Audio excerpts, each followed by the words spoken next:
Hello everyone, আজকে আমি বানাবো সুজির একটা মজাদার রেসিপি। আগে থেকে আমি 200 গ্রাম সুজি আর 1 কাপ টক দই আমি এটার মধ্যে মিক্সড করে মিক্সিং জারে এটাকে ব্লেন্ড করে নিয়েছি আর 1 কাপ জল দিয়ে। এবার এটা আমি 15 মিনিট এটাকে ভিজিয়ে রেখেছি। দেখুন ভেজাবার পর এটা ঠিক এই রকম টেক্সচারটা এসছে, ঠিক এরকম এসছে। আর তার জন্য লাগবে আমাদের একটা ইনো। এবার দেখুন আমি কিভাবে বানাই। এটা বানাবার জন্য আমি নিয়ে নেব সামান্য গোটা সাদা জিরে, এর মধ্যে মিক্স করে নেব। আর নিয়ে নেব আপনার কোয়ান্টিটি অনুযায়ী আপনার নুন। আপনার যেমন কোয়ান্টিটি থাকবে, আপনার সুজির কোয়ান্টিটি, এটা যে কোয়ান্টিটি যেমন থাকবে সেই অনুপাতে নুনটা দেবেন। আপনারা যেমন খান নুন সেই অনুপাতে নুনটা দেবেন। ভালো করে এগুলো মিক্স করে নেব। এবার মিশিয়ে নেব আমার ইনোটা। এবার ইনোটা ভালো করে মিক্সড করে নেব সামান্য একটু জল দিয়ে। এটা ভালো করে এবার আমি একটু ফেটিয়ে নেব।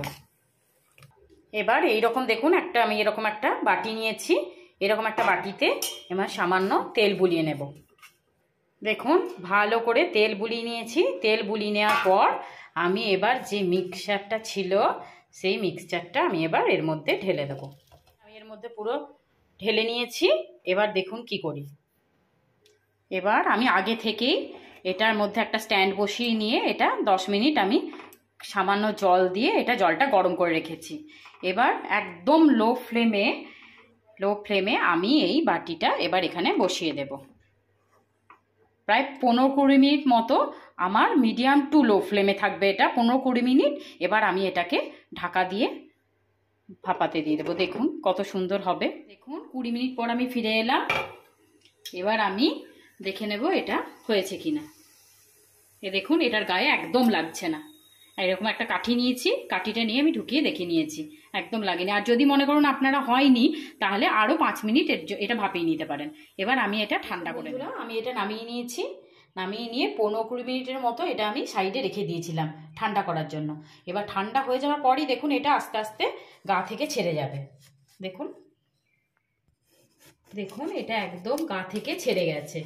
এবার এরকম আমি একটা প্লেট নেব, এরকম একটা প্লেট নেব। প্লেটের মধ্যে দেখুন যেমন কেক ঢালে ঠিক কেকের মতো দেখুন, এই দেখুন কি সফট হয়েছে, দেখুন কত সুন্দর সফট একদম। এবার আমি এটা পিস পিস করে কেটে নেব। দেখুন কত সুন্দর সফট হয়েছে। আপনারাও ঠিক এরকম পদ্ধতিতে করবেন, খুব ভালো হবে। দেখুন এগুলো পিস পিস করে কেটে নেব আমি। দেখুন এইরকমভাবে আমি পিস পিস করে কেটে নেব, ঠিক এইরকমভাবে কেটে নেব।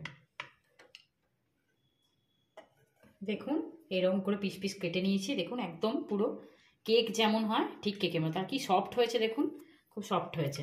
এগুলো এইরকম করে পিস পিস করে কেটে নিয়েছি। এবার দেখুন কি করি। দেখুন একটা কড়াই নিয়ে নিয়েছি। কড়াইতে আমি গরম করে নিয়ে এবার আমি দিয়ে দেবো এর মধ্যে বাটার। এর মধ্যে সামান্য পরিমাণ বাটার দিয়ে দেবো।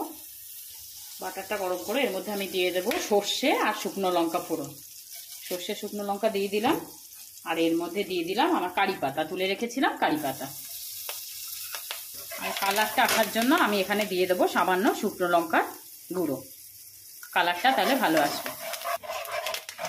এবার এক এক করে আমি এগুলো দিয়ে ভাজা ভাজা করে নেবো, একটু নাড়াচাড়া করে নেবো, তারপরে তুলে দেবো। এগুলো এক এক করে এরকমভাবে দেখুন নাড়াচাড়া করে নেবো। কালারটাও সুন্দর আসবে, খেতেও খুব ভালো লাগবে। দেখুন কত সুন্দর দেখতে লাগছে, কালারগুলো ঠিক এইরকম চলে আসবে।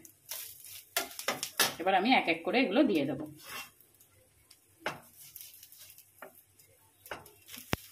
দেখুন এরকম এক পিঠ আমি উল্টে নিয়েছি। এরকম একটু ভাজা ভাজা হয়ে গেলে আমি এবার এটা নামিয়ে নেব। দেখুন প্লেটে আমরা সার্ভের জন্য রেডি করে নিয়েছি। এটা ইভিনিং স্ন্যাক্স হিসাবে আপনারা সবসময় ইউজ করতে পারবেন। এটা চটজলদি বানানো হয়ে যায় বাড়িতে, মাত্র সুজি দিয়ে মাত্র কয়েকটি উপকরণ দিয়ে এটা বানানো হয়ে যায়। Thank you for watching.